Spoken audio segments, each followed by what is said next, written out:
plates and cracked cups and let's say all the things that a city is being collecting and doesn't want to throw away because it in a way shows, in a way it's the kind of form, material form of the memory of the city. So it's not necessarily a piece of art, but it's a kind of tangible thing that shows what the city was all about the last 20 centuries. So what did we do? We designed this kind of pile of suitcases. This pile of suitcases where all these parts of the collection, whether they're beautiful or not, can be shown. And around this pile of suitcases, or we shifted all these suitcases, and we introduced kind of urban footpath, spiraling up over these suitcases. We gave that a glass facing, so it became an interior, this footpath. So here you see the spiraling route spiraling up to the roof. Due to that, you have a kind of museum that commemorates the city and the existence of the city, but at the same time you're always confronted with the city. Or whether you're, let's say, low or whether you're going higher up, you're always see the city. First you see the direct vicinity of the building, then you see the larger neighborhood, and then you see the whole region of Antwerp up till the coastal area with large oil refineries and the suburbs and the urban motorways. So the organization, the internal organization of the building directly expresses the nature of the building by having this internal road, or let's say external spiraling road winding up to the roof. The plans are very straightforward and incredibly simple in that sense that you always have the bay with the road, and it's the gray part, and you always have this kind of box, concrete box, where the stuff is being exhibited. What we were trying was not necessarily, what we were searching for was not necessarily the famous white museum box, as we know, with this kind of very intricate white halls where you display one piece of art in, but we were searching for almost a pile of stage sets, a pile of theater fly towers that can be adjusted according to this nature of the exhibition, that can be adjusted according to the nature of the pieces. In both the ceiling and the floor and the walls, you can bolt in light, you can bolt in vapor devices. So if you have, imagine if you have a kind of exhibition about medieval Antwerp, you have this kind of strong and stark smell of whatever, a sewerage problem, and due to that you create something that's not necessarily a museum, but is an environment that kisses this heap of old crap, maybe, that kisses this heap of old stuff alive. And this is the exterior.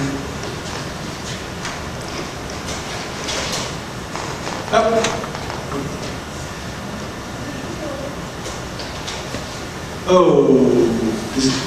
wait. Stuck, huh? When I now leave it, every presentation, one slide ought to stuck. That's part of the nature of giving a lecture. So we finally came to the last project I'm going to show. This is the so-called National Audiovisual Archive of the Netherlands. So I was in Los Angeles today, and I've seen that Richard Meyer did a museum for radio and television. I didn't went inside, But this is in a way the counterpart of it.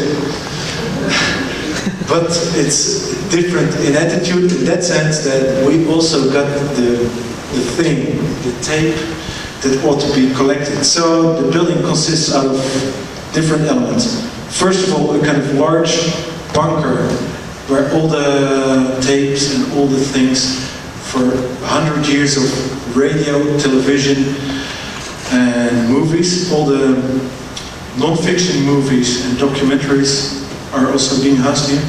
So you get this bunker where everything is being kept. You get spaces where all these elements out of the bunker are being restored. You got an office space, of course. And you got a museum where all these elements are being shown. The last element is a kind of large, let's call it void space, where all these elements are being connected through. As in this fire station of Maastricht, where you had this large internal void, where the sleeping rooms are spatially connected with the service bay and vice versa. You have this kind of large inner void that connects all these different functions. You will see how we did it. So this inner void is kind of embedded in this spatial puzzle.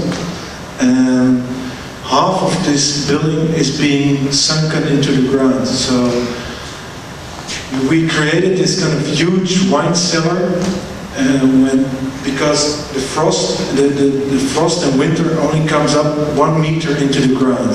So below this 1 meter, the temperature of the ground is very stable and the humidity of the ground is also very stable.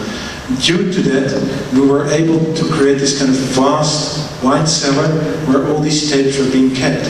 So you don't need any difficult mechanical devices in order to keep the temperature or in order to keep the humidity at the same level, but in a way we use the subsoil temperature and the subsoil condition in a way to keep this national heritage. The other part of the building, so the museum and the offices are above ground naturally, for offices that makes sense. And the service functions are either on grade or the restoration functions are below ground. So here you see it again. So we created this kind of large void that has two directions. On a higher level, it's facing south. So you see here on the lower level, the void is a kind of large, 6-story large canyon facing in the east-west direction, and it's very narrow below, and it widens up towards grade.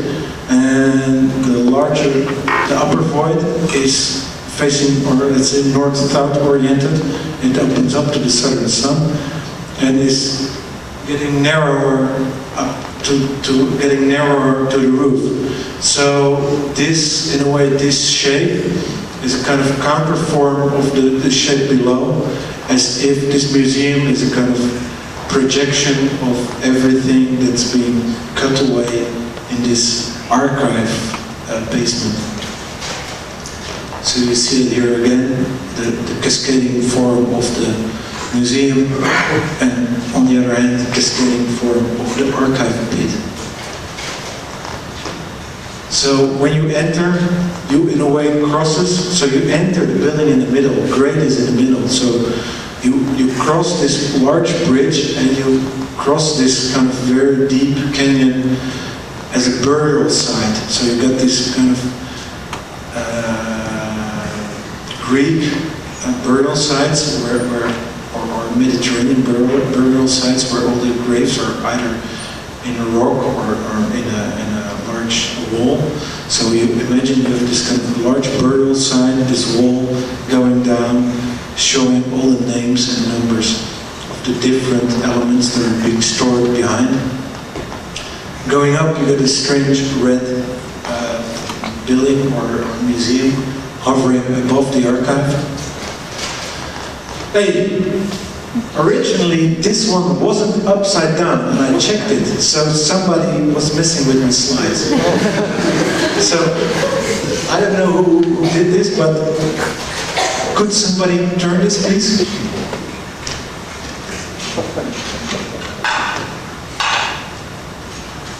Was it that one?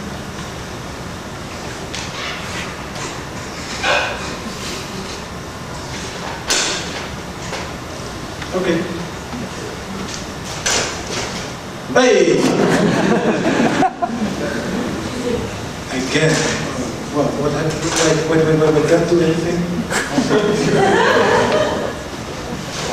Oh, shit.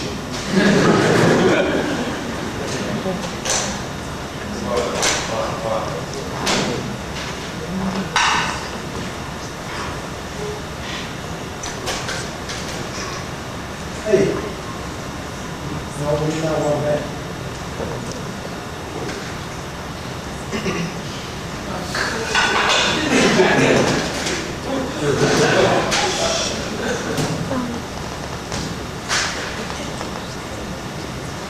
Now the tray is open, so they will fall out. You have to do that.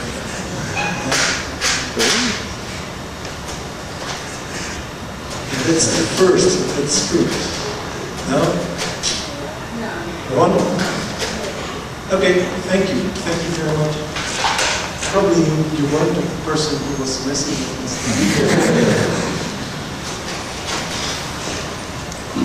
Oh, this one is wrong. With those data. So you get this large internal camera with the dark, with the national memory piled away, and then going up to this museum. As the last two slides, so again a question of representation. So how are you able to find a way or find a token, find an icon to represent the function of this building? Because it has all these different functions. It's a museum, it's an archive, it's a bunker, it's a way to, it's a place where things are being restored digitally. So we thought about using the collection as a way to design the facade. So you can collect a lot of images that are either being distorted or being fragmented, and that can create a kind of nice pattern on the facade, and at the same time create internally a kind of medieval medieval bay window, filtering through colored light and giving colored light in the interior. But at the same time, you can imagine that you have this kind of prototypical cliche of the Dutch queen on a bike. So you can imagine that one of these typical cliches are being picked from the archive and being printed, silkscreen printed on the facade, and gives a kind of floating shadow or ghost of light following or crawling over the floor during the hours of the day or during the trajectory of the sun. So this is what the building looks like momentarily. We're not finished yet with the design process. You can imagine one of the major problems of finishing off this design or finishing off this facade concept. One of the major questions you have to address is the fact that what kind of images are to be selected. And you can imagine if you do this, if Richard Meyer would have done this with the image of Bob Hope or the image of Bill Clinton on a bike, or Richard Nixon sitting in his Oval Room shouting in his famous tapes. You can imagine that this facade could be outdated or could be a strange client is questioning at the moment whether we should literally take Johan Cruyff making a goal or something like that. So we're working on it, but still, this is my last picture. So I prepared a conclusion, but I hope that there are questions from you guys, and I could avoid giving a conclusion, and you could come up with a conclusion yourself. Thank you very much for your attention.